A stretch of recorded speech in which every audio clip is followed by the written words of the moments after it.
একদম নড়াচড়া করবে না, চুপচাপ দাঁড়িয়ে থেকো। আলো আশ্চর্য না হয়ে পারল না। এইভাবে সকাল সকাল তাকে জোর জবরদস্তি করিয়ে গোসল করানোর মানেটা কি? একদিনের ঠান্ডায় তার শরীর জমে যাওয়ার উপক্রম। স্যার, শীত করছে তো, ছাড়ুন ছাড়ুন আমায়। আদার কিছুটা সময় নিয়ে নব বন্ধ করে দিল। তারপর বেরিয়ে যেতে যেতে বলে উঠল, নেক্সট টাইম যেন আমার জন্য চা নিয়ে আসতে না দেখি, নয়তো গরম চায়ের ড্রামে তোমাকে চুবানি দিব। মাইন্ড ইট মিস কালো। আলোর চোয়াল ঝুলে পড়ল। সে ভালো কিছু করতে চাইলে উল্টোটাই হয়, তাই পুরো জীবনটাই লস প্রজেক্ট। আলো রাগে দুঃখে পরনের ভেজা পোশাক টেনে টুনে খুলে তোয়ালে জড়িয়ে নিল। তারপর দরজার সামান্য খুলে মাথা বের করে উকি দিল। ওই তো বজ্জাত বেটা দাঁড়িয়ে আছে, ফোনে কথা বলছে। আলো কিছুক্ষণ চুপ থেকে ছেড়ে টেনশন পাওয়ার জন্য খুব খুব করে কাশি দিল। আদার ঘাড় ঘুরিয়ে বিরক্তিতে বলল, কী চাই? জামাই। হোয়াট? না মানে জামা জামা। আদার ফোনে কথা বলতে বলতেই আলমারি খুলে আলোর পোশাক বের করলো। তখনই অসাবধানতার জন্য কাপড়ের ভাঁজ থেকে কিছু একটা নিচে পড়ে গেল। আদার ভেবেছে রুমাল পড়েছে, তাই সে না দেখে ঝুঁকে বস্তুটা হাতে তুলে নিল। কিন্তু পরক্ষণেই তার চোখ দুটো রসগোল্লার মতো হয়ে যায়। ওইদিকে এই ভয়ঙ্কর দৃশ্য দেখা মাত্র আলো চট করে মাথা ভেতরে ঢুকিয়ে নেওয়ার সময় ধরম করে বাড়ি খেলো দরজার সাথে। তবু মেয়েটা লজ্জায় সব ব্যথা ভুলে ভেতরে ঢুকে দরজা লাগিয়ে দিল। ইস, কী লজ্জার ব্যাপার! মানুষটার হাতে কি না শেষমেশ তার অন্তবাস। প্রায় অনেকক্ষণ যাবৎ ওয়াশরুমের ভেতর ঘাপটি মেরে আছে আলো। এই পর্যায়ে এসে আস্তে করে দরজা খুলে মাথা বের করে উকিয়ে দেয়। আশেপাশে কোথাও স্যারকে না দেখে স্বস্তির নিঃশ্বাস ছেড়ে চটপট বেরিয়ে এলো। উপর রাখা পোশাকগুলো নিয়ে জলদি ছুটল ওয়াশরুমে। দুপুর হতে চলেছে। আদার বাহির থেকে ফিরে গোসল করে একটা সাদা পাঞ্জাবি পরেছে জুম্মার নামাজের জন্য।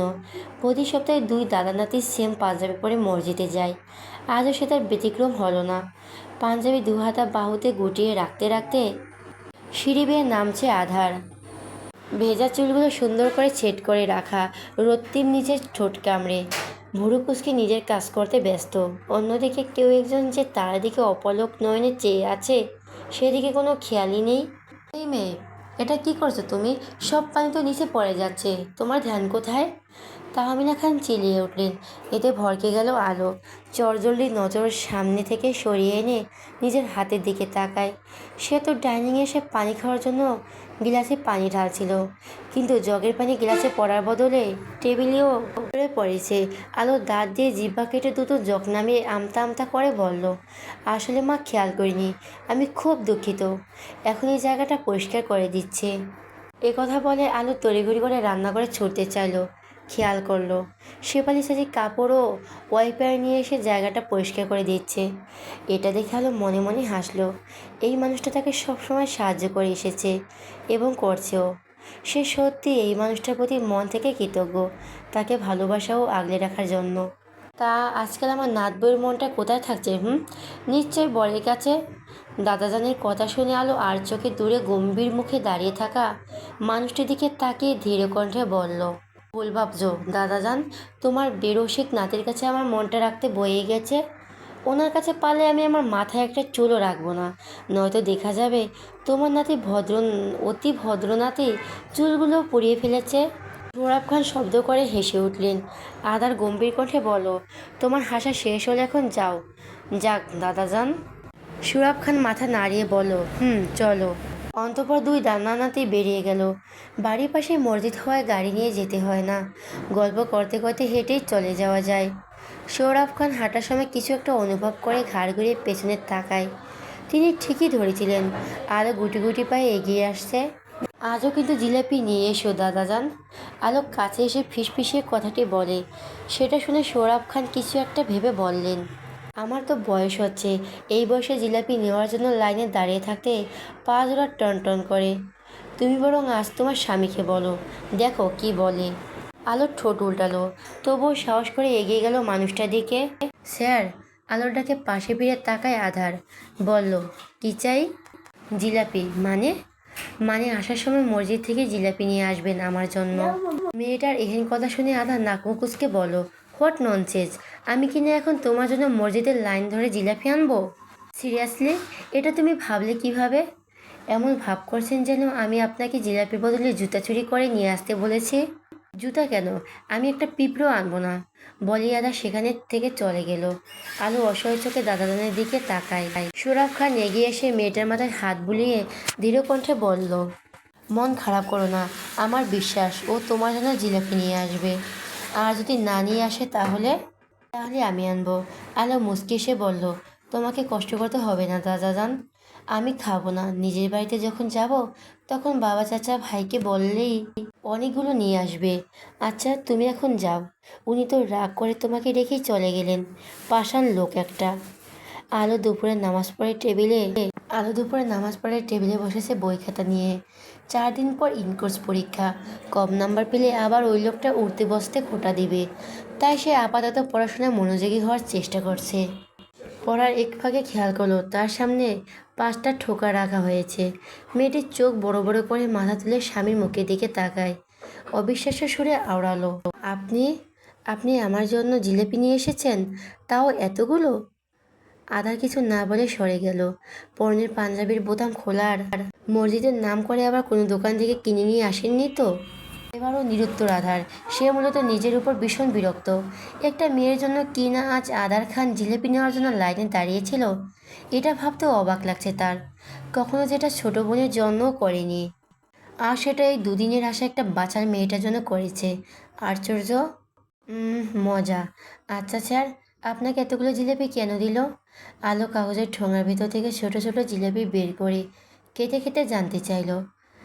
আধার পাঞ্জাবি খুলে টি শার্ট ও ট্রাউজার নিয়ে ওয়াশরুমে যেতে যেতে বলে উঠল, আমার সাঙ্গপাঙ্গরা যখন জানতে পারলো আমাদের বাড়িতে নতুন একটা পেটুক ইঁদুর এসেছে, তাই ওদের ভাগেরটাও দিয়ে দিচ্ছে। প্রতি সপ্তাহে এমন করে জিলাপি পেলে ওই ইঁদুরটা মাইন্ড করতো না। আলোর কথা শুনে আধারের পা জোড়া ছুলত হয়ে গেল। সে চট করে ঘাড় ঘুরিয়ে মেয়েটার দিকে তাকায়। হঠাৎ ছেড়ে তীক্ষ্ণ দৃষ্টি খেয়াল করে আলো হাসার চেষ্টা করলো। হে হে, মজা করলাম। বিকেলে থেকে তাহমিনা খান জানতে পারেন ওনার বাবার শরীরটা খারাপ, ইমার্জেন্সিতে হসপিটালে নিয়ে যাওয়া হয়েছে। খবরটা পেয়ে তাহমিনা খান কোনো মতো ছেলে শ্বশুরের সাথে ছুটে গিয়েছেন। সোরাব খানের সঙ্গে করে আলোকেও নিয়ে যেতে চেয়েছিলেন, কিন্তু মেয়েটা যেতে রাজি হলো না। কারণ সে খেয়াল করেছিল তাহমিনা খান চান না তাদের সাথে আলো যাক ওনার বাপের বাড়িতে। তাই আলো নিজের শরীরের খারাপের অজুহাত দিয়ে যায় না। শুধু শুধু ঝামেলা বাড়িয়ে কী লাভ, তার চেয়ে বরং সে এখানে ভালো আছে। সন্ধ্যা থেকে নীল আকাশটা আজ মেঘলা ছায়া, হয়তো বৃষ্টি আসবে। তাই রাতের খাবার হিসেবে খিচুড়ি রান্না করে নিয়েছে আলো। শেফালি চাচি 9টার দিকে চলে গিয়েছে। মানুষটা এখানে সারাদিন থাকলেও রাতের বেলা নিজ পরিবারের কাছে ফিরে যায়, আবার সকাল সকাল চলে আসে। আলো দাদাজানের থেকে খবর নিয়েছে অসুস্থ মানুষটা এখন কেমন আছে। তেমন বড় ধরনের কিছু হয় নাই, জাস্ট প্রেশার বেড়ে গিয়েছিল। আপাতত ওনাকে বাড়িতে নেওয়া হয়েছে এবং সুস্থও আছে। সবটা শুনে স্বস্তির নিঃশ্বাস ছেড়ে নিজেদের খেয়াল রাখতে বলে ফোন রেখে দেয়। তখন বাজে রাত 12টা। পুরো নিস্তব্ধতা, বাড়িতে একা আছে আলো। বাহিরে ধুম বৃষ্টি শুরু হয়েছে। ভিডিও কলে ছোট বোনের সাথে কথা বলার সময় ছায়া আবদার করে বসলো তার নাচ দেখার, কারণ তারা একসাথে থাকাকালীন প্রায়শই বৃষ্টিতে নৃত্য করেছে তাদের ফোনের গ্যালারি ভর্তি নাচের ভিডিও দিয়ে। এক পর্যায়ে এসে আলো রাজি হয়ে যায়। তারও বহুদিন বৃষ্টি বিলাস করা হয়নি। তার উপর আজ বাড়িটা একদম ফাঁকা, এই সুযোগ নিজেকে একটু আনন্দ দেওয়ার জন্য। আবার কবে না কবে বৃষ্টি হবে কে জানে। আলো ছোটো বোনের দেওয়া সুতির পাতলা আকাশি রঙা শাড়িটা জলদি পরে নিল। তারপর চুলগুলো খোপা করে খোলা করার অবস্থায় চোখে চোখ রেখে গাঢ় করে কাজল নিল। দু হাতের কাছে জোরে কানের দুল পরে হাতে ফোন নিয়ে দৌড়ে ছাদে উঠে যায়। বৃষ্টিতে ভিডিও ছবি তোলার জন্য ওয়াটারপ্রুফ ফোন নিয়েছিল। ছায়ারটা ওয়াটারপ্রুফ, তাই আজও কোনো অসুবিধা হলো না বৃষ্টিতে গাছের ভিডিও করার জন্য। আলোর দমনায় ক্যামেরা চালু করে ফোন সেট করে রাখলো। সে অলরেডি ভিজে জবজব হয়ে গেছে। আলো কোমরে শাড়ির আঁচল গুঁজে নিল। আকাশে চিরে ধুম বর্ষণের আওয়াজের সাথে তাল মিলিয়ে তার দুহাতের কাচের চুড়ি ও নুপুরের রিনিঝিনি শব্দ যোগ হলো। একই সাথে সমস্ত নিস্তব্ধতা ভেদ করে খালি গলায় গুনগুন করে উঠল। গানের তালের সাথে তাল মিলিয়ে চমৎকারভাবে নাচে আলো। তার মিষ্টি সুরে আজ প্রকৃতিও সামিল হয়েছে। বৃষ্টির ছন্দবিন্দু বিন্দু জনকণাগুলো তার সর্বাঙ্গ ছুঁয়ে দিচ্ছে। সে বৃষ্টি বিলাসে এতটাই মগ্ন হয়েছে যে খেয়ালই করেনি দরজার কাছে কেউ একজন স্তব্ধ হয়ে দাঁড়িয়ে আছে। আলো দুহাত মিলে চোখ বুজে মাথা আকাশের দিকে করে ঘুরতে লাগলো। অন্যদিকে আধার এখনো অপলক দৃষ্টিতে তাকিয়ে আছে। সে তো একটু আগে ফিরেছে, তাও মিনা খান এত রাতে তাকে আসতে না দিতে চাইলেও সে চলে এসেছে। কারণ এই বাড়িতে তার মনটা কখনোই টেকতে চায় না। শুধুমাত্র আজ দাদাজানের জন্য গিয়েছিল। তার মধ্যে আবহাওয়াটাও খারাপ, আর মেয়েটাও এখানে একা রয়েছে। ভুলবশত যদি কিছু সমস্যার মধ্যে পড়ে তখন কি হবে? যেখানে ওই মেয়েটার মানেই আসতো একটা মুসিবতের গোডাউন। সবসময় কিছু না কিছু অঘটন না ঘটালে পেটের ভাত হজম হয় না। তাই তো এক প্রকার ওই ঝামেলায় বস্তায় জন্যই ছুটে এসেছে। হাজার হোক, সে তার বাবার কথা দিয়েছে, একটু হলেও খেয়াল রাখার চেষ্টা করবে মেয়েটার। ডুপ্লিকেট চাবি দিয়ে বাড়িতে ঢুকে সোজা দোতলায় উঠে যায় আধার। ভেবেছিল মেয়েটা একা একা ভয় পেয়ে গুটিসুটি মেরে এক কোণে পড়ে রয়েছে, নয়তো ঘুমিয়ে গেছে। কিন্তু রুমে এসে আলোকে দেখতে না পেয়ে কপাল কুঁচকে যায়। ব্যালকনি, ওয়াশরুম, নিচতলা ও উপরতলা খুঁজেও যখন মেয়েটি দেখা পেল না, তখন না চাইতেও বুকের ভেতরটা ধক করে ওঠে। কারণ এত রাতে এই মেয়েটা হুট করে গায়েব হয়ে যাবে কোথায়? কোনো বিপদ হয়নি তো? আধা চিন্তিত হয়ে ঠিক করলো শ্বশুরমশাইকে কল দিয়ে জিজ্ঞেস করবে ওখানে আলো গিয়েছে কি না। নেটওয়ার্কের সমস্যা হওয়ার জন্য কল লাগছে না। আধার অযোধ্যর মতো পায়চারি করতে করতে হঠাৎই কিছু একটা মনে হতেই সে বড় বড় পা ফেলে ছাদের দিকে এগিয়ে গেল। উদ্দেশ্য ছিল ছাদে এসে যদি মেয়েটাকে না পায় তাহলে সে নিজেই খুঁজতে বের হবে। তারপর কানে নিচে কয়েকটা লাগিয়ে মেয়েটার বাদরামি সোজা করে দিবে। কিন্তু এখানে এসে সে এমন কিছুই দেখবে সেটা কল্পনাও বাইরে ছিল। বৃষ্টিতে ভেজা এক নৃত্য প্রদর্শনকারী রমণীকে দেখা মাত্রই হাত থেকে ফোনটা বিখালে লুটিয়ে পড়ে শব্দ মেঝেতে। এমন অপ্রত্যাশিত দৃশ্যের সাক্ষী হয়ে এক মুহূর্তের জন্য স্থবিত হয়ে যায় আদার খান। আধারের বেহায়া নজর গিয়ে আটকায় রমণীর ভেজা সাদা কোমরের দিকে। শাড়ির আঁচল সরে গিয়ে ওকে দিচ্ছে মেয়েহীন পেটের কিছু অংশ। বৃষ্টির পানি মেয়েটা সর্বাঙ্গে ছুঁয়ে দিচ্ছে, সাথে ভেজা নারীদের সৌন্দর্য কয়েকগুণ ফুটে উঠেছে। বেসামাল প্রকৃতির সাথে তাল মিলিয়ে গানের ছন্দে নৃত্য করা রমণীকে তীক্ষ্ণ দৃষ্টিতে পর্যবেক্ষণ করে চলছে আধার খান। নাচের তালে করা বিভিন্ন অঙ্গভঙ্গিমার নিখুঁত কারুকাজ গেঁথে গিয়েছে ওই বিস্ময়কর চাহনিতে, যেখান থেকে চাইলেও অবাধ্য নজর সরিয়ে নিতে পারছে না, বরঞ্চ বারবার ব্যর্থ হচ্ছে। স্যার আপনি? নাচের এক পর্যায়ে এসে আলো হঠাৎই থেমে যায়, কারণ তার ভেজা আঁখিজোড়া অদূরে দাঁড়িয়ে থাকা মানুষটার দিকে নিবদ্ধ হয়। এতে মেয়েটা ভূত দেখার মতো চমকে ওঠে। ইয়েস, আই অ্যাম, ভাবে জবাব দেয় আধার। আলো কোমর থেকে গুজে রাখা আঁচল খুলে ঠিকঠাক হয়ে এগিয়ে এসে জানতে চাইল, কখন এলেন? আজ তো আপনার ওখানে থাকার কথা ছিল। তাহলে তোমাকে কৈফিয়ত দিতে আমি বাধ্য নেই। আলো ভুরু কুঁচকে তাকায়। আধার একটু সময় নিয়ে গম্ভীর কণ্ঠে বলল, রাত বিতেরে এমন পেতনির মতো নাচছিলে কেন? এটা কোন ঝোপঝাড় নয়। এতে যখন নাচার শখ তখন বাঁশবাগানে গিয়ে নৃত্য করো। তখন পেলেও পেতে পারো নিজের মতো কিছু সাঙ্গপাঙ্গ। আলো দুহাতে কোমরে রেখে ঝাঁঝালো কণ্ঠে বলো, এই আমাকে দেখে আপনার পেতনি মনে হয়? পেতনি না হলেও শাকচুনি মনে হয়। আমি শাকচুনি হলে এতদিন আপনার ঘাড় মটকে কালাভুনা করে খেতাম। রাক্ষসীরা খাই খাই ছাড়া আর কিছুই করতে পারে না। আকাম কুকাম করতেও বেশ পারদর্শিতা। রাগে আলোর শরীর জ্বলে উঠল। তার রাগান্বিত লালচে চেহারা দেখে আনমনে হাসলো আদার। পরক্ষণে নিচ থেকে ফোন তুলে চলে যেতে যেতে বলে উঠল, ভেজা শরীরে একদম রুমে আসবে না। কালো। আলো এক হাত নিজের কপালে চেপে ধরল। এই লোকটার সমস্যা কি? একেই তো তার সুন্দর নামটার 12টা বাজিয়ে দিয়েছে, তার উপর তুমি থেকে আমার হুটহাট আপনিতে চলে যায়। ওই লোকটা ভবিষ্যতে গিরগিটিতেও হার মানাবে, ড্যাম শিওর। দোলনা থেকে নিজের ফোনটা নিয়ে শাড়ি কুচি ধরে ছুটে যায় আলো। অনেকটাই রাত হয়ে এসেছে। এখনও যদি এই অবস্থায় থাকে তাহলে সকালে নির্ঘাত জ্বর আসবে। তাই সে স্যারের নিষেধাজ্ঞায় অমান্য করে জলদি রুমের ভেতর ঢুকে গেল। আমার কথা না শোনার কারণ? আধার ড্রেসিং টেবিলের সামনে দাঁড়িয়ে থেকে একটা একটা করে শার্টের বোতাম খুলতে খুলতে গম্ভীর মুখে জানতে চাইল। আলো বিরক্তিকর কণ্ঠে বলল, কেন শুনবো আপনার কথা? ভুলে যাবেন না, এটা শুধু আপনার একার রুম নয়, আমারও রুম।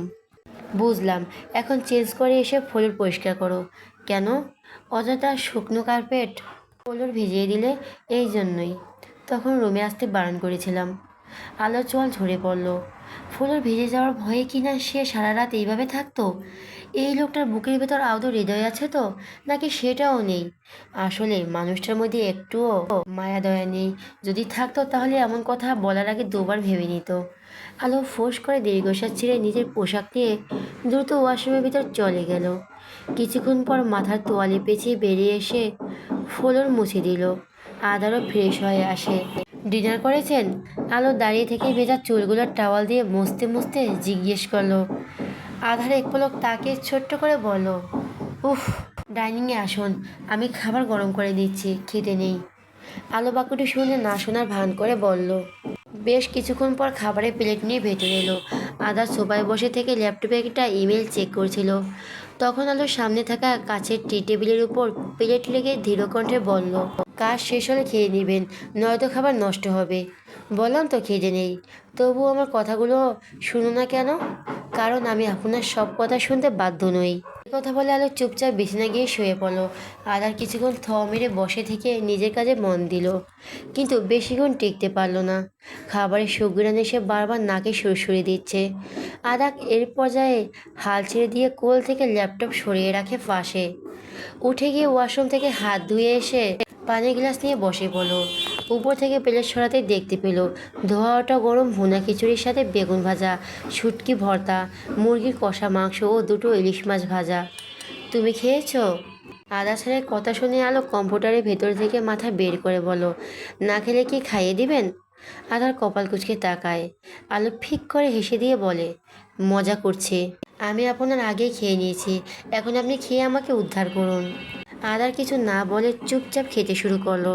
আলো মুচকে এসে জানতে চাইলো, মজা হয়েছে? আদার খেতে খেতে ছোট্ট করে জবাব দিল, হুম। আলো আবারও হাসলো, তবে কিছু না বলে চোখ দুটো বন্ধ করে ঘুমের দেশে হারিয়ে গেল। খুব ভোরবেলা ফোনের কর্কশ আওয়াজে ঘুম ভেঙে গেল আদারের। চরম বিরক্তিতে বালিশের মাছ থেকে মুখ তুলে আশেপাশে তাকায়। আলো তার পিঠের ওপর দুই ঠ্যাং তুলে রেখে উল্টো দিক হয়ে বেঘরে ঘুমাচ্ছে। এতে একটু অবাক হয় না আধার, কারণ এখন সে এসবে অভ্যস্ত হয়ে গেছে। আদার ঘুমো ঘুমো চোখে বালিশের নিচ থেকে বেজে চলা ফোনটা বের করলো। সে ভেবেছিল নিজের ফোন, কিন্তু এখন দেখছে এটা আলোর ফোন। আদার ভুরু কুঁচকে স্ক্রিনের দিকে তাকিয়ে একটা নাম্বার ভেসে উঠেছে, কিন্তু সেভ করা নেই। আধার কল রিসিভ না করে রেখে দিল। তার আবার অন্যের ফোন ধরা কোনো অভ্যেস নেই, কিন্তু বারবার কল আসাতে বিরক্তও বটে। ওইদিকে আলো একটু নড়েচড়ে উঠে ঘুমিয়ে গেল।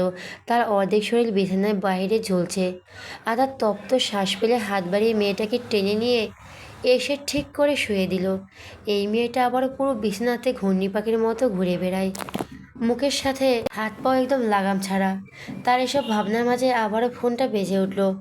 আদার ভাবলো, হয়তো জরুরি ফোন কল, না হলে কি এই অসময়ে এতবার কেউ কল দেয়? তাই সে সাহসে কলটা রিসিভ করে কানে ধরে কিছু বলতে যাবে, তার আগেই শুনতে পেল এক পুরুষিলিয়া কণ্ঠস্বরে বলা কিছু অপ্রত্যাশিত বাক্য। হাই সুইটহার্ট, কেমন আছো? নিশ্চয়ই খুব ভালো আছো, না হলে কি আমাকে এত সহজে ভুলে যেতে? তুমি নতুন কাউকে পেয়ে আমাকে ভুলে গেলে, কিন্তু আমি আজ তোমাকে ভুলতে পারিনি। বিশেষ করে আমাদের একসঙ্গে কাটানো প্রতিটি মুহূর্তগুলো তোমাকে ভুলতে দেয় না। তাই তো আজ আবার তোমাকে ডিস্টার্ব করলাম। তুমি কিছু মনে করো না, ওকে? আমি শুধু তোমার ওই মিষ্টি কণ্ঠস্বরটা একটু শুনে হলেও শুনতে চাই। আর এই জন্যই আমি বেহায়া, নির্লজ্জ, সব কিছু হতে রাজি। এই, চুপ করে আছো কেন? কথা বলো রিক্তা। এক মুহূর্তের জন্য আদার স্তব্ধ হয়ে যায়। সে ঘাড় ঘুরিয়ে অবিশ্বাস চোখে ঘুমন্ত মেয়েটার মাসুম চেহারা দিকে তাকায়। ওইদিকে ফোনের ওই পাশে থাকা ছেলেটি কী বলছে না বলছে এদিকে তার কোনো হুঁশ জ্ঞানী নেই। তার মাথা শুধু এখন একটা কথাই ঘুরপাক খাচ্ছে, মেয়েটার এক্স বয়ফ্রেন্ড রয়েছে। ভোরের দিকে আদার ঘুম ভাঙে। প্রতিদিন এই সময়টা উঠে অভ্যেস হয়ে গেছে। সে আড়মোড়া ভেঙে হামি তুলে উঠে বসে পাশে তাকায়। আজ আদার ছেলেকে নিজের পাশে ঘুমন্ত অবস্থায় দেখতে না পেয়ে আলোর মন কিছুটা আপসেট হলো। খোলা চুলগুলো হাত খোপা করে ওয়াশরুমে চলে গেল ফ্রেশ হতে। 10 মিনিট পর চেঞ্জ করে এসে 4 রাকাত নামাজ আদায় করে রুম থেকে বেরিয়ে গেল। সাত সকালে কলিং বেলের শব্দ পেয়ে আলোর কপাল কুঁচকে গেল। ভাবলো হয়তো শেফালি চাচি এসেছেন, কারণ উনি এখনও আসেনি। তাই জলদি ভেজা হাতে ওনাটা মুছতে মুছতে রান্নাঘর থেকে ছুটে এসে দরজা খুলে দিল এবং ভড়কে গেল, কারণ একজন ডেলিভারি বয় এসে বিশাল ফুলের বুকে নিয়ে দাঁড়িয়ে আছে। সে কিছু জিজ্ঞাসা করতে যাবে, তখনই ছেলেটা নিজের মুখ খুলল। আলো রহমান রিক্তার নামে এই পার্সেলটি এসেছে, আপনি যদি কাইন্ডলি ওনাকে একটু ডেকে দিতেন। আলোর কপাল কুঁচকে গেল। তার নামে পার্সেল এসেছে মানে? সে তো কিছু অর্ডার করেনি। তাহলে? নিজের মনের ভেতরে চলা প্রশ্নগুলোকে দমন করতে না পেরে ধীর কণ্ঠে বলল, আমি আলো রহমান রিক্তা, কিন্তু আমি তো এই বুকেটা অর্ডার করিনি। আপনার কোনো একজন শুভাকাঙ্ক্ষী সারপ্রাইজ গিফট দিয়েছে ম্যাম। আলো ঠোঁট কামড়ে ভাবতে লাগলো, তার আবার শুভাকাঙ্ক্ষী কে? বাবার বাড়িতে থাকলে সে পাক্কা জানতো পারতো এটা তার বন্ধু মহলের কারোর কাজ, কারণ তারা মাঝে মধ্যেই হুটহাট কিছু না কিছু সারপ্রাইজ দিত। কিন্তু এখন তো সেটা সম্ভব নয়। তার শ্বশুরবাড়ির ঠিকানা এখনও বন্ধু মহলে কেউই জানে না। তাহলে এই গিফটটা কে পাঠাতে পারে? আলো ভালো করে ফুলগুলোর দিকে তাকিয়ে কিছুক্ষণ চুপ করে পরমুহূর্তে মুচকি হাসলো। তার প্রিয় ফুল হচ্ছে দোলন চাপা, আর এইগুলো আজ এসেছে। এটা নিশ্চয়ই তার পাগল বোনটার কাজ হবে। মেয়েটা কলেজ থেকে ফেরার পথে দোলন চাপা ফুল দেখলেই তার জন্য একটা হলেও নিয়ে আসবে, এমনটাই ছোটবেলা থেকে করে ছায়া। এখন হয়তো তারা দু বোন একে অপরের থেকে দূরে আছে, তবে তাদের ভালোবাসা আজও আগের মতোই রয়ে গেছে। আলো আর কিছু না বলে হাসি মুখে ফুলের বুকের দিকে নিল। সকাল সকাল সারপ্রাইজ গিফট ওরপে প্রিয় ফুল পেয়ে মুহূর্তটা মনটা ফুরফুরে হয়ে গেল। গতকাল রাতে মেয়েটার কথা রাখার জন্য হয়তো আজ এইগুলো পাঠিয়েছে, বড় আপুকে খুশি করার জন্য। ডেলিভারি ম্যান চলে যেতেই আলো বুকে দু হাতে ধরে রুমে নিয়ে গেল। নতুন দিনে নতুন সকালে অনেক শুভেচ্ছা আমার ময়না পাখি। আশা করছি আজকের এই দিনটা আমার কাছে যতটা খুশির, ঠিক তার চেয়ে বেশি তোমার কাছেও। আফটার অল, আজকের এই তারিখে আমরা একে অপরকে ভালোবাসায় আটকে ছিলাম। তুমি নিশ্চয়ই ভুলে যাওনি। আমি জানি তুমি আজও আমাকে ততটাই মিস করো যতটা আগে করতে, কিন্তু তুমি এখন পরিস্থিতির শিকার। যাই হোক, happy to year love anniversary জান। তোমার এই দিনটা সুখের হোক। আই হোপ তোমার তরফ থেকে পাঠানো ছোট্ট গিফটটা তোমার খুব পছন্দ হয়েছে। রঙিন কাগজের মাঝে লেখা ছোট্ট চিরকুটটা পরে আধারে দুই ভুরুর মাঝে চারটে ভাঁজ পড়ল। সে তো গিয়েছিল দাদাজানকে নিয়ে আসতে। তাহমিনা খান আর কিছুক্ষণ থাকবেন ওনার বাপের বাড়িতে। আদা যখন ফিরে এলো তখন দরজার চৌকাঠের কাছে পড়ে থাকা লাল পেপার দেখে থেমে গেল। কৌতূহলবশত ওটা হাতে তুলে নিয়ে ভাঁজ খুলে একবার নজর বুলিয়ে দেয়। তখনই উপরোক্ত বাক্যগুলো চোখের সামনে জলজল করে ওঠে। কিসের কাগজ এইটা নানু ভাই? সোহরাব খানের কথা শুনে আদা চিরকুটটা প্যান্টের পকেটে রেখে শান্ত গলায় বলল, তেমন কিছু না দাদাজান, তুমি এসো। সোহরাব খান তেমন মাথা না ঘামিয়ে ভেতরে প্রবেশ করলেন। আধার আশেপাশে না তাকিয়ে সোজা দোতলায় উঠে গেল। রুমে ঢুকতে তার পা জোড়া ছুলত হয়ে যায়। আলো সোফায় বসে থেকে চোখ বুজে কোলে রাখা দোলন চাপার সুবাস নিচ্ছে প্রাণ ভরে। ঠোঁটের কোণে এক ছেলেতে হাসি রেখা উকি দিচ্ছে। মেয়েটা কিছুক্ষণ ফুলের মিষ্টি ঘেরান নিয়ে আলতো করে চোখ মেলে তাকায়। মুচকি এসে নরম হাতে ফুলগুলো ছুঁয়ে দিল। একটা ফুল নিজের কানের পাশে গুজে রেখেছে। আলো সবসময় খেয়াল করল আদার ছেড় এসেছে, তাই সে উঠে কানে গিয়ে দুহাত ফুলগুলোর সামনে মিলিয়ে ধরে জানতে চাইল, ফুলগুলো সুন্দর না স্যার? আলো ছোট্ট করে জবাব দিল, হুম। আলো একগাল হেসে বলো, দেখতে হবে না কে পাঠিয়েছে? কে পাঠিয়েছে? স্পেশাল কেউ, বলবো না আপনাকে। আলো মুখ ভেঙচে গেটের সামনে থেকে সরে গেল। টি টেবিলের ওপর ফুলদানিকে সুন্দর করে সাজিয়ে রাখলো। আদার কিছুক্ষণ দাঁড়িয়ে থেকে চুপচাপ আলমারি খুলে নিজের পোশাক নিয়ে ওয়াশরুমে চলে যায়। আলো ফুরফুরে মনে চটজলদি সকালটা নাস্তা তৈরি করে নিল। ততক্ষণে শেফালি চাচিও চলে এসেছে।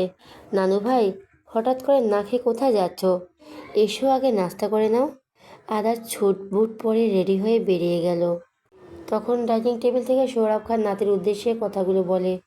আদার পেছনে ফিরে শান্ত গলায় বলে, বাড়ির খাবার খেতে খেতে বোর হয়ে গেছে দাদাজান, এখন আর ইচ্ছে করে না খেতে। আমি বরং বাহিরে খেয়ে নিব, তুমি চিন্তা করো না, এখন আসছি। নাতের কথা শুনে সোহরাব খান থমথমে মুখে নাত বইয়ের দিকে তাকায়। মেয়েটা কেমন করে ফ্যালফ্যাল চোখে মানুষটার গম্ভীর মুখের দিকে চেয়ে আছে, হয়তো একটু আগের বলা অপ্রত্যাশিত বাক্যগুলো বোঝার চেষ্টা করছে। আজ পুরো দিনটা অদ্ভুত কাটলো আলোর কাছে, তবে সেও তো পাত্তা দিল না। মাঝে মধ্যে হঠাৎ পেটের ব্যথায় ঘুম ভেঙে গেল মেয়েটার। চোখ মুখ কুঁচকে পেট খামচে ধরে উঠে বসলো। তার পাশে আদার চেয়ার উদম পিঠে ওবর হয়ে বালিশের মাঝে মুখ গুজে পুরুষলীয় ভঙ্গিতে ঘুমাচ্ছে। আলো ঘুমো ঘুমো চোখে কিছুক্ষণ তাকিয়ে থেকে ওয়াশরুমে চলে গেল। একটু পর বেরিয়ে এসে আলমারি খুলে কিছু একটা খুঁজতে লাগলো, কিন্তু পেল না তার কাঙ্ক্ষিত জিনিসটা। আলো চিহ্নিত হয়ে নিজের কপাল চেপে ধরল। ঘাড় ঘুরিয়ে দেওয়াল ঘড়ির দিকে তাকিয়ে দেখে 2:30 বাজে। এখন সে কি করবে? এইদিকে পেটের ব্যথা ক্রমশ বেড়ে চলছে। আলো ভাবলো স্যারকে ডেকে তার সমস্যার কথা বলবে, কিন্তু পরক্ষণেই আবার সিদ্ধান্তটা চেঞ্জ করে নিল। মানুষটাকে বলে কি হবে? এত রাতে কি সামান্য তার জন্য ফার্মেসিতে যাবে? উফ, মোটেও না। উল্টো দেখা যাবে এটা নিয়ে তাকে অনেক কথা শুনিয়ে দিয়েছে, তাই সে মুখে কুলু পেটে থাকলো। সময়ের সাথে সাথে আলোর অবস্থা খারাপ হয়। সেই অসহনীয় পেটের ব্যথা একটু সহ্য করতে পারে না। ফলস্বরূপ এক হাতে পেট ও অন্য হাতে মুখ চেপে ধরে ওয়াশরুমে প্রবেশ করে এবং নীরবে কেঁদে দিল। ঘুমের ঘরে মেয়েলি কণ্ঠের মৃদুকণ্ঠ গঙ্গাঙ্গের আওয়াজ পাওয়া মাত্রই চোখের ঘুম ছুটে গেল আধারের। সে তড়া করে মাথা তুলে বাম দিকে তাকায়। মেলে তার আবছা আলো দেখা যাচ্ছে অদূরে বসে থাকা মেয়েটি কাঁদছে। আধার কপাল কুঁচকে গেল। কাঁদছো কেন? স্যারের কণ্ঠস্বর শুনে আলো মাথা তুলে উপরে তাকায়। আধারের 2 হাত বুকে ভাঁজ করে গম্ভীর মুখে দাঁড়িয়ে আছে। আলো কান্না থামিয়ে নাক টেনে বলল, পেট খুব ব্যথা করছে। আধার ভুরু উঁচিয়ে জিজ্ঞেস করলো, কেন? আলো মাথা নিচু করে নিল। আধার তীক্ষ্ণ চোখে মেয়েটাকে পর্যবেক্ষণ করে নেয়। তারপর কিছু একটা ভেবে তপ্ত শ্বাস ফেলে ধীরে কণ্ঠে বলল, কি লাগবে বলো? প্যাড আর পেন কিলার। আধার আর দাঁড়ায় না, বিছানা থেকে টি শার্ট নিয়ে সোজা রুম থেকে বেরিয়ে যায়। মনে মনে খুব করে চাইলো এত রাতের জন্য একটা হলো ফার্নিচার দোকান খোলা থাকে। বেশ কিছুক্ষণ পর আধার ফিরে এলো। আলোর সামনে জিনিসপত্র রেখে বলল, নাও। সামনে তাকাতেই আহাম্মক বনে গেল। এই বেকুব লোকটা পুরো দোকানের প্যাড তুলে এনেছে। সে হাঁ করে ছেলের দিকে তাকায়। মেয়েটাকে এইভাবে নিজের দিকে তাকিয়ে থাকতে দেখে আধারের চোখ মুখ কুঁচকে বিরক্তিতে বলল, হোয়াট? এগুলো কয় বছরের জন্য নিয়ে এসেছেন? আমি আর এতগুলো কি করব? I don't know. বলে আদার বড় বড় পা ফেলে রুম থেকে বেরিয়ে গেল।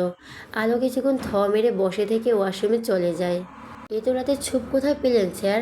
আলো ফ্রেশ হয়ে এসে বিছানায় আটশো হয়ে বসে থেকে ব্যথা হজম করছিল। তখন খেয়াল করে আদার স্যার একটা ট্রেতে প্রবেশ করেছে। পাশে থাকা টি টেবিলের উপর ট্রে রাখতে দেখতে পেল ধোয়া ওটা গরম গরম চিকেন চুপ ও হট ব্যাগ। এটা দেখে বেশ অবাক হয় উপরোক্ত বাক্যটি জিজ্ঞেস করে। আদার সামনে বসতে বসতে জবাব দিল, তোমার এক্স বয়ফ্রেন্ডের রেস্টুরেন্ট থেকে নিয়ে এসেছি। আলো সরু চোখে তাকায়, মনে মনে বিড়বিড় করে বলল, কেন? একটা যদি বয়ফ্রেন্ডের থাকতো তাহলে আপনার দেমাগ সহ্য না করে কবে পালিয়ে যেতাম। বাট আফসোস, এই আমিটার কপালে আপনার মতো খাটাস বদমাইশকে জুড়তে হলো। এখন না পারছি গিলতে আর না পারছি উগলে ফেলতে। পুরো জীবনটাই আমার লস্ট প্রজেক্ট। হ্যাঁ করো। ছেড়ে কথা শুনে আলো ড্যাব ড্যাব করে চায়। মানুষটা তার তলপেটে হট ব্যাগ রেখে মুখের সামনে চামচে করে ছোপ ধরে আছে। ওষুধ খেতে যত লেট করবে তত কষ্ট পাবে মিস কালো। আলোর কথাটা প্রশ্ন জিজ্ঞেস করতে খুব ইচ্ছে করলো। আমার কষ্টে আপনার কী স্যার? আমি কে হই? তবে জিজ্ঞেস করতে পারল না, কারণ সেই অধিকার যে তার নেই। আলো কথা না বাড়িয়ে দুদিকে হট ব্যাগ পেটে চেপে ধরে ভদ্রমেয়ের মতো স্বামীর হাতে ছোপ খেয়ে নিল। পুরোটা শেষ করে একগাল হেসে বলল, আপনার হাতের রান্না মাশাআল্লাহ স্যার। আদার কিছু বলে না, মেয়েটাকে পেন কিলার খাইয়ে দিল। তারপর সব কিছু গুছিয়ে রেখে রুমের আলো নিভিয়ে শুয়ে পড়লো। অন্যদিকে বেচারি একা একা হাঁসফাঁস করতে লাগলো, কারণ তার কিছুই ভালো লাগছে না, সব কিছু অসহ্য লাগছে। এই সময় নিজের বাড়িতে থাকলে সে এতক্ষণে মায়ের মতো বাবার বুকে মাথা রেখে শুয়ে পড়তো, কিন্তু এখন সেটাও পারবে না। আলো কিছুক্ষণ ছটপটিয়ে ছেলের দিকে আর চোখে তাকায়। লোকটা কি আরামে ঘুমাচ্ছে, অথচ সে ব্যথায় মরছে। হঠাৎ আলোর মাথায় একটা বুদ্ধি এলো। সে মনে মনে হেসে চোখ বুজে কিছু সময় ঘুমিয়ে থাকার ভান করলো। তারপর পাশে উল্টো গিয়ে সোজা ছেলের বুকে মাথা রেখে মটকা মেরে পড়ে রইল। ধীরে ধীরে অনেকটা সময় অতিবাহিত হয়ে যাওয়ার পরও ছেলে কোনো রিয়াকশন না পেয়ে আলো শব্দ করে শ্বাস ছাড়ল। যাক বাবা, লোকটা ঘুমিয়ে গেছে, না হলে তাকে দূরে ঠেলে দিত। আলো আনমনে হেসে ছেড়ের লবিন বুকের মাঝে একটু নাক ঘষাঘষি করলো। এই মানুষটার শরীরের ঘ্রাণ মারাত্মক, সবসময় তাকে আকৃষ্ট করে এবং চুম্বকের মতো কাছে টানে। তাই তো ঘুমের ঘোরও এই পচা বরটার সাথে লেপ্টে থাকে। এতে তার একটু অস্বস্তি হয় না, বরং ভালোই হয়। যেগুলো জেগে থাকা অবস্থায় করতে পারে না, সেগুলো তার ঘুম করে দেয়। হা হা হা। আলো আজ একটু বেলা করে ঘুম থেকে উঠল। শরীর ভালো না থাকায় ভার্সিটিতে যাবে না ঠিক করলো। ফ্রেশ হয়ে বেরিয়ে এলো ব্যালকনির দিকে, পা বাড়ায়। আদার স্যার ভার্সিটির জন্য তৈরি হয়ে ওখানে দাঁড়িয়ে থেকে কারোর সাথে ফোনে কথা বলছে। সে মূলত রাতের জন্য ধন্যবাদ দিতে চায়। মানুষটা তার জন্য এত কিছু করলো, অথচ সে বিনিময়ে কিছুই বলেনি। ওনার তো এই ছোট্ট ধন্যবাদটাও প্রাপ্য। যত দ্রুত সম্ভব আপনি ডিভোর্স পেপার রেডি করুন, আমি এদিকে ব্যাপারটা ম্যানেজ করে নেব। আধারে বলা বাক্যগুলো আলোর কর্ণধার পৌঁছাতেই মস্তিষ্ক হঠাৎ থেমে গেল। সে অবিশ্বাস চোখে ছেড়ে পিঠের দিকে তাকিয়ে রইল। তার মানে মানুষটা তাকে ডিভোর্স দিতে চায়, কিন্তু কেন? প্রশ্নটা নিজেকে জিজ্ঞেস করতেই থমকে গেল আলো। সে তো এটার উত্তর জানে। এই মানুষটা তাকে পছন্দ করে না, আর না ভালোবাসে, বিয়েও করতে চায়নি। তাহলে কেন এই অনাকাঙ্ক্ষিত সংসারের মাঝে থাকতে চাইবে? সেও তো ওই লোকটাকে একটু পছন্দ করে না। প্রথম প্রথম ভেবেছিল ডিভোর্স দিয়েবে, নয়তো পালিয়ে যাবে, কিন্তু পরিবারের কথা ভেবে এমন করার দুঃসাহসও হয়নি। তারপর তো সে সব কিছু নিজেকে মানিয়ে নেওয়ার চেষ্টা করছে। এই অনাকাঙ্ক্ষিত সংসারকে এক মুহূর্তের জন্য নিজের সংসার ভেবে বইয়ের দায়িত্ব পালন করে এসেছে। অথচ বোকা মেয়ে, সে যেগুলো আঁকড়ে ধরে চেয়েছে সেগুলো তার কোনো কালই তার ছিল না। একদিনও না, একদিন এমনটা হওয়ারও কথা ছিল। তবুও তার ছেলের মুখে ডিভোর্সের কথা শুনে তো খারাপ লাগছে কেন? তার তো খুশি হওয়ার কথা ছিল, অথচ অজানা ব্যথায় বুকটা পুড়ছে তার। আলো তাচ্ছিল্য হেসে ওখান থেকে সরে গেল। আড়ালে দীর্ঘশ্বাস ছেড়ে অস্ফুট স্বরে বলে উঠল, অবশেষে আমাদের বিনি সুতার সংসারটা এখনো সমাপ্ত হলো। Best of luck sir. আপনার আগামী দিনগুলো খুব সুন্দর হোক এবং আলোয় ভরে উঠুক। আর আমি নামক এই অন্ধকার কালো ছায়া না হয় চিরতরে মুছে যাক আপনার জীবনের পাতা থেকে। আজকাল আলোর সময়টা তেমন ভালো যাচ্ছে না, কিছু না কিছু অঘটন ঘটিয়ে বসে থাকছে। এই তো আজ ভার্সিটি থেকে দুপুরের দিকে বাড়িতে ফেরার পর রাইস কুকারে পানি গরম করতে দিয়েছিল, অথচ মেয়েটা ভোরে বিকেলে রান্নাঘরে গিয়ে দেখে সে আবার একটা আকাম করে বসে আছে। পুরো রাইস কুকার ফাঁকা। ভাগ্যিস কোনো দুর্ঘটনা ঘটেনি, নয়তো আজ পুরো খানভিলা আগুনে জ্বলতো। তাহমিনা খান এখানে থাকলে নিশ্চিত তার 14 গোষ্ঠী ধুয়ে দিত। ভার্সিটি ভর্তি তো আলো বাড়িতে সবসময় একা মনমরা হয়ে থাকে, খুব বেশি একাকিত্ব অনুভব করে। দাদাজানের কাছে গিয়ে গল্পের আসর খুলে বসে। সে আবার একা থাকতে পারে না। ছোটবেলা থেকে যৌথ পরিবারের মাঝে বড় হওয়ার মেয়েও। বাড়িতে সারাদিন হই হই করতে থাকতো। তার সঙ্গ দিতে ছায়া, মায়া ও রোহিত। বাড়ির বড়দের পেছনে সবসময় লেগে থাকতো, সবাইকে ভীষণ জ্বালাতো সে। কিন্তু এখানে সে অজান্তে খাঁচায় বন্দি হয়ে গেছে। আশেপাশে তাকিয়েও কাউকে খুঁজে পায় না। আগে ছেলের সাথে টুকটাক ঝগড়া করলো, এখন সেটাও করে না। হঠাৎ সব কিছু কেমন জানি পাল্টে গিয়েছে। এই একাকিত্ব তাকে ভেতরে ভেতরে কুড়ে মারছে। সে না পারছে সহ্য করতে, আর না পারছে কাউকে কিছু বলতে। কারণ এই মানুষটা থেকেও দূরত্ব বেড়ে চলছে। তারা হয়তো একই ছাদের নিচে একই বিছানায় থাকে, কিন্তু তাদের মধ্যে বিশাল আকৃতির অদৃশ্য দেওয়াল রয়েছে, যেটা চাইলেও ভাঙা অসম্ভব প্রায়। আলো শব্দ করে দীর্ঘশ্বাস ছাড়ল। তার এই নতুন জীবনটা একদম ভালো লাগছে না। দম বন্ধ হয়ে আসছে। এখানে কেউই তাকে ভালোবাসে না, শুধুমাত্র একজন ছাড়া, যে মানুষটা এক কথায় না জেনে শুনে বিয়ে করতে রাজি হয়েছে। অথচ এখন সেটাই খুব বাজেভাবে গলায় বিঁধে গিয়েছে। সে ছিল আকাশের মুক্ত পাখি, কিন্তু এখন হয়ে গেছে ঘরকুনে পাখি, যেটা তাকে তিলে তিলে ক্ষতবিক্ষত করছে। বারবার মনে হচ্ছে তার জীবনটা এমন না হলেও পারত। আজ বড্ড মনে পড়ছে নিজের হাসি খুশির ছোট্ট পরিবারকে। ইচ্ছে করছে সব কিছু ছেড়ে ছুড়ে কোথাও একটা পালিয়ে যেতে, তাহলে হয়তো একটু শান্তি পেত। আলো খোলা আকাশের নিচে দাঁড়িয়ে থেকে আবারও দীর্ঘশ্বাস ছাড়ল। ফোনটা নিয়ে একটা নাম্বারে ডায়াল করলো।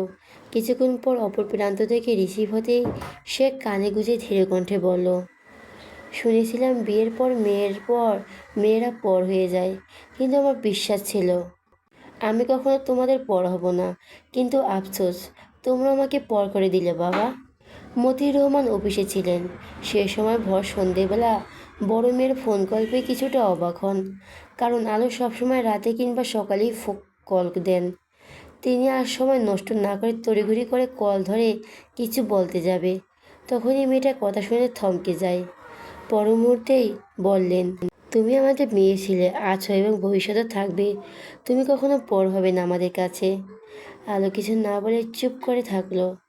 মতিউর রহমান চিন্তিত হয়ে শোধায়, ওখানে কিছু কি হয়েছে সোনা? কি হবে, কিছুই হয়নি। তাহলে তুমি হঠাৎ এমন করছো, বলছো কেন? তোমাদের কথা খুব মনে পড়ছিল বাবা। কতদিন হলো তোমাদের দেখি না। তোমরা আমাকে ভুলে গেলেও কিন্তু আমি তোমাদেরকে প্রতিনিয়ত মিস করি। আচ্ছা, ভালো থেকো। আর হ্যাঁ, অফিস থেকে সাবধানে বাড়িতে ফিরবে। আমি রাখছি, আসসালামু আলাইকুম। বলি আলো কল কেটে দিল। অন্যদিকে মেয়ের এমন ব্যবহারে বেশ অবাক হলেন মতিউর রহমান। ডাইনিংয়ে বসে থেকে সোহরাব খান ও আদার খান ডিনার করছে। আলো ওনাদের খাবার ছাড় করে দিচ্ছেন। তাকেও খেতে বলা হয়েছিল, কিন্তু সে খায়নি। বলতে গেলে তার খিদে নেই। দরজা থেকে ভেতরে আসা কলিং বেলের শব্দ পেয়ে কপাল কুঁচকে গেল সবার। এত রাতে আবার কে এলো? আলো তরকারি পাত্র টেবিলের উপর রেখে ধীর কণ্ঠে বলল, আমি দেখছি। কথা বলে সে বড় বড় পা ফেলে ড্রয়িং রুমে পেরিয়ে দরজার কাছে যায় এবং দরজা খুলতেই অবাক হয়। বাবা তুমি? অসময়ে এখানে নিজের বাবাকে দেখে অস্পষ্ট স্বরে আলো জিজ্ঞেস করে। মতিউর রহমান বিস্ময়ে মেয়ের মলিন চেহারা দিকে তাকিয়ে রয়। তার আগের মেয়ের সাথে এই মেয়েটার চেহারা মেলাতে খুব কষ্ট হলো বটে। আলো আগে থেকে পাটকাঠি হলেও এখন আরও শুকিয়ে গেছে। চোখের নিচে হালকা ডার্ক সার্কেলও পড়েছে। চেহারা থেকে লাবণ্যতা হারিয়ে গেছে যেন। মতিউর রহমান নিজেকে সামলিয়ে মেয়ের মাথায় হাত রেখে আদরে কণ্ঠে জিজ্ঞেস করলেন, আমাকে দেখে খুশি হওনি মামুনি? আলো কিছু না বলে দু হাত বাবাকে জাপটে ধরে বুকের মাঝে মুখ গুজে ফিসফিসিয়ে বলল, তোমাকে পেয়ে তোমার মেয়ে খুব খুশি হয়েছে বাবা। মতিউর রহমান হাসলেন। ততক্ষণে ড্রয়িং রুমে সোহরাব খান ও আদার খান চলে এসেছে। বাবাকে কি বাইরেই রাখবে নাতবো? ভেতরে নিয়ে এসো। দাদাজানের কথা শুনে হুঁশি এলো আলোর। সে আড়াল চোখের পানি মুছে তড়িঘড়ি করে বাবাকে ছেড়ে বলো, এসো বাবা, ভেতরে এসো। মতিউর রহমান ভেতরে এলেন। ওনার পরনে ফর্মাল ড্রেস আপ দেখে বোঝা যাচ্ছে অফিস থেকে সোজা এখানে এসেছেন। ওনার পিছু পিছু ড্রাইভারের ভিতরে প্রবেশ করলেন। লোকটা দুহাত ভর্তি ফলমূল, মিষ্টি, শুকনো জিনিস ও আরও অনেক কিছু। সেগুলো টি টেবিলের উপর রেখে ড্রাইভার চলে গেল বাইরে। তখন সোহরাব খান বললেন, এত কিছু কেন নিয়ে আসতে গেলে? মেয়ের শ্বশুরবাড়িতে কি কখনো খালি হাতে আসা যায়? এটা তোমার মেয়ের আরেকটা বাড়ি, সেখানে তো ফর্মালিটি মেনটেন করতে হবে না মতিউর? আমরাই তো। বিনিময়ে মতিউর রহমান হাসলেন। মেয়ের দিকে তাকিয়ে দেখে আলো হাসপাস করছে কিছু একটা বলার জন্য। আমার কাছে এসো মামুনি। আলো গুটি গুটি পেয়ে এগিয়ে এসে বাবার পাশে বসলো। মতিউর রহমান এক হাতে মেয়েকে জড়িয়ে ধরে ধীর কণ্ঠে বলেন, কিছু বলবে? আলো কপাল চুলকে বিড়বিড় করে বলল, এই সময় এখানে কেন বাবা? না মানে সব ঠিক আছে তো? তোমাকে দেখতে ইচ্ছে করছিল তাই এসেছি। আলো কিছু না বলে মাথা নাড়ল। মতিউর রহমান আশেপাশে তাকে জানতে চাইল, তোমার শাশুড়ি মা কোথায়? উনি বাবার বাড়িতে গিয়েছে বাবা। এবারে চাচি চা নাস্তা নিয়ে এসে সামনে থাকা টি টেবিলের উপর রাখলো। মতিউর রহমান সোহরাব খানের উদ্দেশ্যে বললেন, বড় মেয়েটার বিয়ে তো অনেক দিন হয়ে গেল। আমরা সবাই ওকে খুব মিস করছি। তাই ভাবছিলাম আজ ওকে আমার সাথে নিয়ে যাব। সামনেই ওর পরীক্ষা। আমাদের ওখানে না হয় থেকেই পরীক্ষাটা দিক। পরীক্ষা শেষ হলে আবার এখানে ফিরে আসবে। এই কটা দিন ও আমাদের সাথে থাকলে আমরা খুব খুশি হতাম। আপনার কি মতামত? সোহরাব খান থমথমে মুখে পাশে বসে থাকা নাতির দিকে তাকায়। ওনার দৃষ্টি লক্ষ্য করে মতিউর রহমান মেয়ের জামাইয়ের উদ্দেশ্যে বললেন, আমি আমার মেয়েকে এখন নিয়ে গেলে কি তোমার কোনো অসুবিধা হবে বাবা? আদার স্বাভাবিক গলায় বলল, আপনি আপনার মেয়েকে নিয়ে যাবেন, এতে আমার কেন অসুবিধা হবে? তার যতদিন ইচ্ছে ততদিন থাকুক আপনাদের ওখানে, এতে আমার কোনো অসুবিধা নেই আঙ্কেল। মতিউর রহমান মনে মনে খুশি হলেন। একদিকে আদারের মুখে আঙ্কেল সম্বোধন শুনে আলোর মনটা বিষাদে ভরে গেল। যেখানে সে এই বাড়িটি পা রাখতে না রাখতে তাহমিনা খানকে মা বলে সম্বোধন করছিল, সেখানে মানুষটা সবার সামনে কি নির্দ্বিধায় আঙ্কেল বলে ডাকতো তার বাবাকে। আরও আড়ালে দীর্ঘশ্বাস ফেললো। আজকাল একটু বেশি বেশি আশা করে বসে থাকে, যেটা কখনই পূরণ হবার নয়। তুমি তোমার বাবার সাথে যেতে চাও নাতবো? দাদাজানের কথা শুনে আলো মাথা নাড়িয়ে শান্ত গলায় বলল, হ্যাঁ দাদাজান, আমি বাড়ি যেতে চাই। সোহরাব খান কিছুক্ষণ চুপ থেকে মুচকে এসে বললেন, ঠিক আছে, তবে জলদি ফিরে আসবে কেমন? আলো মাথা নাড়িয়ে সম্মতি দিল, অথচ সে নিজেই জানে না আদৌ এখানে আর ফিরে আসবে কে না। বাবা মেয়েকে রাতের খাবার খাইয়ে তবেই ছাড়লেন সৌরভ খান। আলো রুমে এসে নিজের লাগেজ গুছিয়ে নিল। প্রয়োজনীয় জিনিস, বইপত্র, হালকা পাতলা জামা কাপড় নিয়েছে। লাগেজে চেন লাগানোর সময় বিপত্তি ঘটল। বই তোলার কারণে ফেলে ফুঁপে উঠেছে ব্যাগের ভেতরটা। সে চেপে চুপে চেন লাগাতে পারছে না। তখন খেয়াল করলো তার সামনে থেকে লাগেজ উধাও। আলো চট করে ঘাড় ঘুরিয়ে পাশে তাকিয়ে দেখে আদার ছায় চেন লাগিয়ে দিচ্ছে। আলো কিছু বলে না, চুপচাপ ওয়াশরুমে চলে গেল। একটু পর ফ্রেশ হয়ে বেরিয়ে এসে তৈরি হয়ে নিল। পিছনে ফিরে আদার একটা ক্রেডিট কার্ড সামনে বাড়িয়ে দিয়ে বলল, এটা রাখো। কেন? হাত খরচের জন্য। আলো তাচ্ছিল্যের সুরে বলো, যেখানে মানুষ হিসেবে আপনাকে পাওয়ার অধিকারটাই আমার নেই, সেখানে আপনার অর্থ বা অন্য কিছু গ্রহণ করার প্রশ্নই আসে না। ভালো থাকবেন, নিজের ও সবার খেয়াল রাখবেন। আসছে।